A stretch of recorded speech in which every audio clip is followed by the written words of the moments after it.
안녕하세요. 부산부동산 스타트입니다. 울산 지역 브리핑 2월 1주차. 지난주에 제가 몸이 안 좋아서 한 주를 쉬었네요.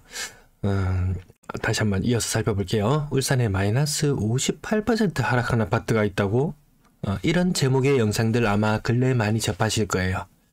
일회성으로 관심을 끌고자 하는 내용들 조회수 엄청나더라고요. 제가 한 달 내도록 영상을 제작하는 것보다 그런 일회성에 자극성 있는 그런 영상들 내용을 찾아보면 별거 없는 느낌인데, 아무튼 제 영상이 별거 없다고 느끼시는 분도 계시겠죠. 하지만 지속적으로 흐름 살펴보도록 할게요. 미분양 센 놈이 온다. 긍정적인 뉴스 하나, 누군가에겐 부정적으로 비춰질 수도 있겠고, 누군가에게는 보여지는 입장에 따라 다르겠죠. 하락폭이 둔화되고 있다. 뒤에 보면 하락세는 이어지고 있다. 지금 하락세 데드캣 바운스를 이야기하는 사람도 있고, 반등을 이야기하는 사람도 있고, 아니다 계속 하락하고 있다고 이야기하는 사람도 있고, 저는 여기에 조금 더 가까운 입장이에요. 자, 긍정적인 뉴스를 하나 봤다면, 부정적인 뉴스를 하나 접해보자면, 미분양 3,570가구 10년 만에 최대라고 합니다. 미분양 앞으로도 계속 늘어날 것 같다고 합니다. 왜? 분양하는 족족 미분양이 계속 나오고 있거든요.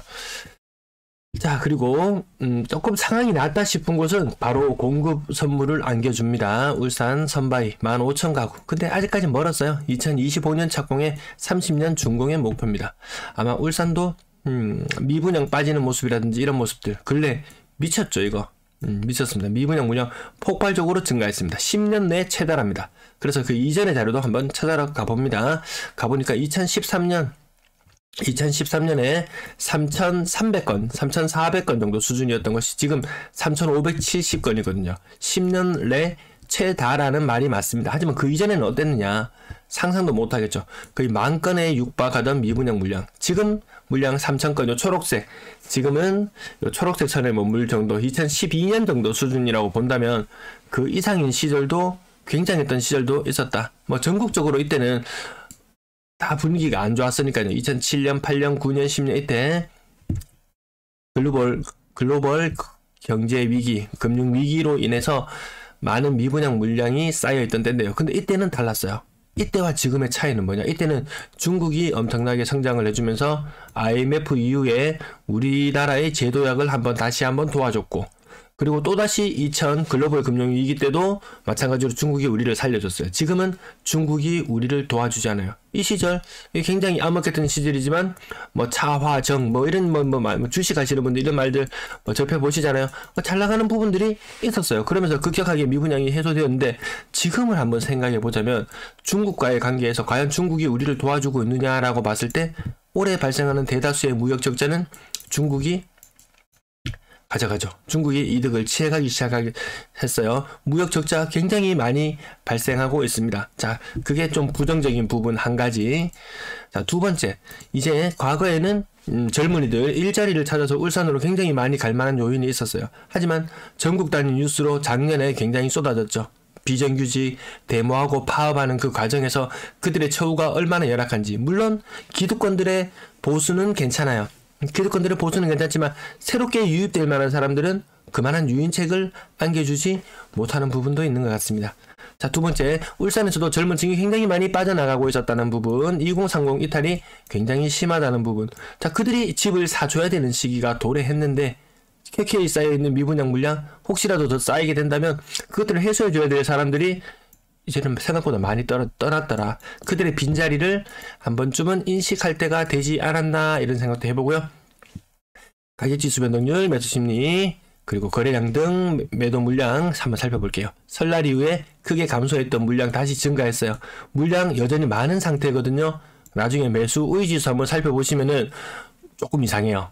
매도 물량은 여전히 다시 연중 최고치 수준까지 올라와 있고요. 전세 물량은 연초 대비 8건 감소, 3,800건. 절대치가 굉장히 높다라는 부분 다시 한번 상기해 둘 필요가 있겠고요.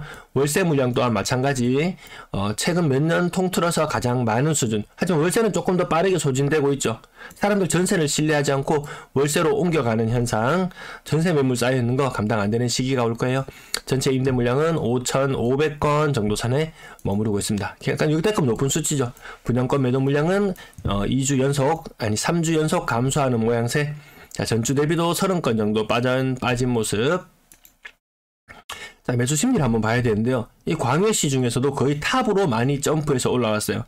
그러면 그만큼 매도세가 약해지고 매수세가 강해졌냐고 봤을 때 여기 차트상으로는 매도세가 굉장히 약화된 걸로 보이죠. 하지만 시장의 매물은 연초 물량을 거의 회복했잖아요. 이거 다 믿지는 마세요.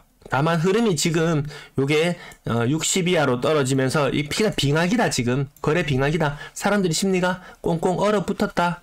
40 이하 빙하기라고 했죠. 60 이상 뚫고 올라가야 되는데 여기서 꿈틀꿈틀 된다고 한들 다시 여기서 오르락 내리락 하지, 여기서 급격한 반등을 생각하기에는 물량 부담이 굉장합니다.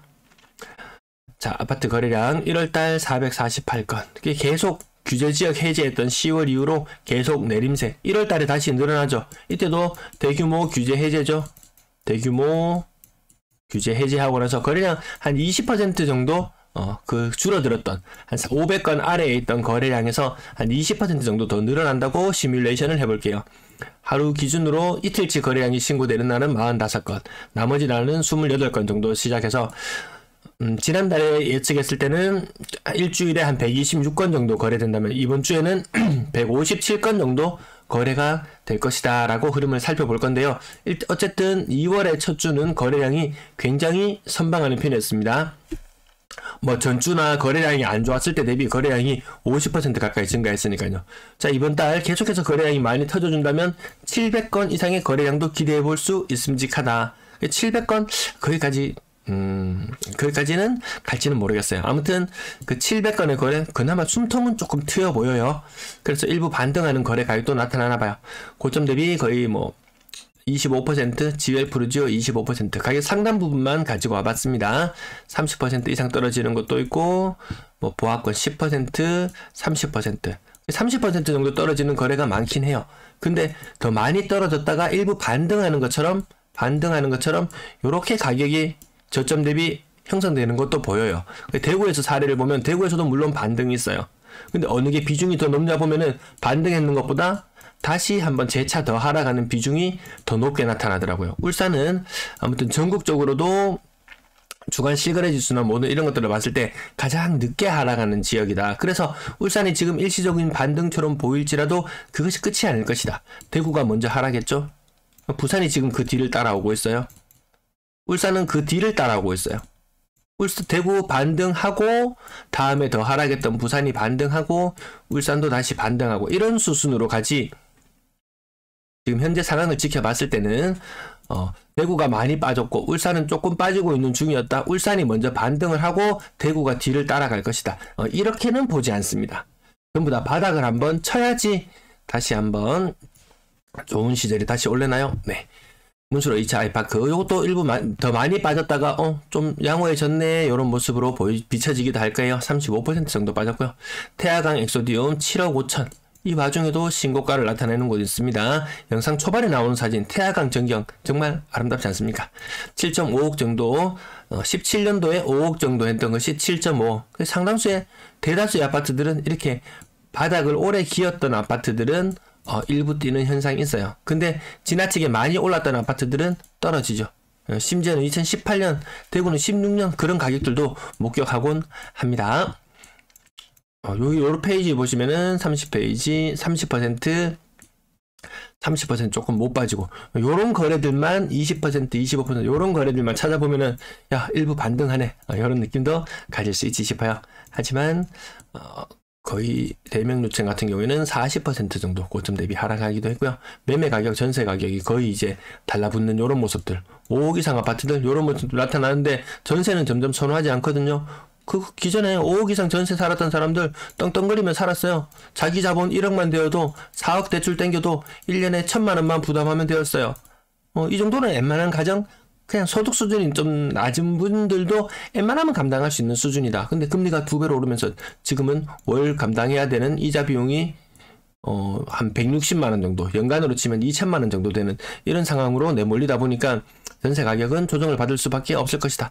전세 가격이 아파트 매매 가격 하락만큼 아니면 금리가 오른 부분만큼 전세 가격이 하락해 주지 않는다면 사람들은 전세에 등을 돌리고 월세를 찾아갈 수밖에 없을 것이다.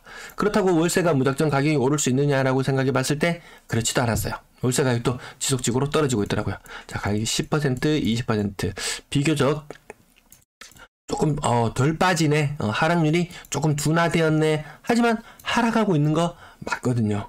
여기에서 야 이거 여기 잡으면 다시 V자로 반등해 나갈 것이다 라는 믿음을 가지신 분은 사세요. 그분은 사세요. 근데 아마 대다수는 조금 이성적으로 생각을 해본다면 야 아니다. 울산만 뭐 그렇게 특별히 살아날 만한 게 있나 라고 생각해 봤을 때 그렇진 않죠. 미분양이 켜켜이 쌓여 나가는 모습, 분양권 프리미엄 가격이 빠지는 모습, 이런 모습들을 지켜봤을 때 마냥 좋게 보기에는 쉽지 않다.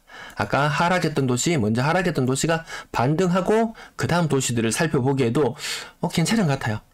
그럼 지각비 내고 가격이 폭등해가지고 잡지도 못할걸? 뭐 이런 식으로 비아냥거릴 수도 있겠지만 무시하셔도 괜찮을 만큼 지금 전국적으로 분위기는 그렇게 긍정적이지는 않다라는 부분. 울산만 보고 야 이거 기회가 왔구나 라고 생각할 수 있겠지만 아니더라. 여전히 30% 이상 하락하는 거래가 절대 다수를 차지합니다. 조금 덜 떨어졌네 싶어서 보면 요거 대형 평형 거래 공백 여러가지 상황들을 감안해 보면 그동안 크게 오르지도 못했었구나. 이런 부분들까지 짚어볼 필요는 있을 거예요. 25%, 18%, 25%. 제가 퍼센트만 대충 말씀드리면 이 흐름을 보기 위한 것이지 야 네가 말했는 건 저층이잖아, 고층이잖아, 직거래잖아 일일이 다 따지지 않아도 흐름대로 그대로 갑니다. 오늘 이 제목으로 조금 자극적으로 붙여봤는데요. 신정동의 사무아파트 재건축이나 이런 것들 염두에 두고 근데 불과 얼마 전까지 2억대였어요. 껑충 뛰었다가 다시 올려자리로 온 느낌? 근데 아마 이건 좀 지나치게 많이 빠진 것으로 보이고 아직까지는 요 정도 가격대에는 머물러 있어야 하지 않나 이런 생각도 해봤습니다. 자, 그 다음 날도 가격은 여전히 30% 이상 빠지는 것이 주류를 이룬다는 모습. 아마 크게 달라진 거 없죠. 일부 아파트들 한 20%, 15% 떨어지는 가격을 보면서 야, 낙폭이 좀 둔화되었네? 이렇게 언론에서는 바람을 엄청 잡을 거예요. 하지만 크게 다르지 않더라. 30%, 35% 하락하는 것이 고가의 아파트들에서 많이 나타나고요. 그리고 그 부산에서 삼익비치 재건축 분담금 뉴스 보셨죠? 오래된 아파트들 가격 지금 하단 부분은 제가 보여드리지 않았는데요. 이 영상 하단 부분 설명 부분에 보면 donbo.co.kr이라는 사이트에 가면은 밑에 여기 제가 다 시간 관계상 다 보여드리지 못하는 매매 가격까지 다 있거든요. 오래된 아파트들도 저가의 아파트들도 마찬가지로 계속해서 힘을 못 쓰고 있다는 것 저는 살펴봤는데 여러분들도 시간 되시는 분은 한번 찾아볼 필요는 있을 것 같네요. 건당 거래대금은 시절이 좋을 때도 올라가지만 시절이 좋지 않을 때도 같이 올라가는 현상이 있더라고요. 자, 거래량 1000건 돌파 시점을 주목해 봐야 되는데 2월달 거래량 짜내서 이거 한 700건 많아 가봐야 700건 조정 대상 지역 해제하고 대규모 규제 해제하고 이렇게 했는데 이게 안 되더라는 거죠. 이렇게 빵빵 치고 나갈 수 있는 제가 방금 동그라미 그렸던 부분처럼 가격이 빵빵 치고 나갈 만한 그런 시장 분위기 조성이 안 돼요. 언론에서는 금리가 이제 정점을 찍었다. 이제 내려갈 길만 남았다. 라고 했지만 간밤에 미국의 실업률이 바닥을 기고 야 아직까지 호황이네. 이 상태로 나면 금리를 더 올려도 되겠다라는 이런 시그널들을 보여줬어요. 우리 혼자 금리를 내려서 될까요? 자, 분양권 거래량 전년 동월과 비교해 봤을 때 아직까지는 좀 부족한 느낌. 그래도 전년 동월과 대비해 봤을 때 한 3배 정도 늘어나긴 했어요. 뭐 GLCT 이런 경우 번영로 센트리지 그리고 뭐 GLCT 이런 것들 거래가 많은데 GLCT 가격도 이제 5억 아래쪽에 많이 눈에 띄고 번영로 센트리지는 가격 6억 조금 넘어가는 모습. 네, 일부 특정 GLCT 1, 2단지 워낙 이 대규모에 입주하는 단지이기 때문에 어쨌든 가격은 과거보다 프리미엄이 조금씩 더 빠져나가는 그런 모습. 나중에 되면 시간이 지나면 지날수록 아마 프리미엄은 조금씩 더 빠지지 않을까 싶습니다. 전세 거래량 많이 위축될 거예요. 거래량 전년 동월과 대비했을 때도 거기에 미치지 못하는 거래량이 나올 걸로 보여집니다. 요거는 흐름을 조금 더 지켜보면은 아마 참고가 되실 거예요. 아까 전세 가격 부분은 아까 영상 앞부분에서 말씀을 드렸어요. 1.4억 뭐 조금 보합권도 있지만 세입자가 나간다 그러면 큰 거 한 장 느낌에서 이제 한 장 반 느낌, 큰 거 한 장 반 느낌 정도는 돌려줘야 되는 느낌. 보통 이 중산층이 살만한 그런 아파트 가격인데, 그럼 중산층이 통장에 현금을 1억 5천 넣어둘 수 있느냐? 아니죠. 지금 임차인이 조금 괴로운 시기, 시간이 조금 더 지나면 지금 올랐는 금리 부분을 임대인들이 뭐 전세금 반환 대출을 이용한다든지 이렇게 되면 아마 체감하는 시기도 오지 않을까 싶습니다. 일반적으로 지금 가장 전국적으로 많이 나타나는 모습이 4억 중반대까지 갔던 것이 2억 중반대로 내려오는 요 가격이 좀 흔해요. 근데 3억 중반까지 갔던 것도 2억 중반으로 거래되는 요 현상 또한 흔합니다. 이 두 가지가 지금 거의 공존하는 전세 가격대, 중위 아파트 가격에서 흔히 볼 수 있는 모습이고요. 여기서 딱 보니까 사람들이 확실히 전세는 이제 비선호구나, 월세를 선호하는구나.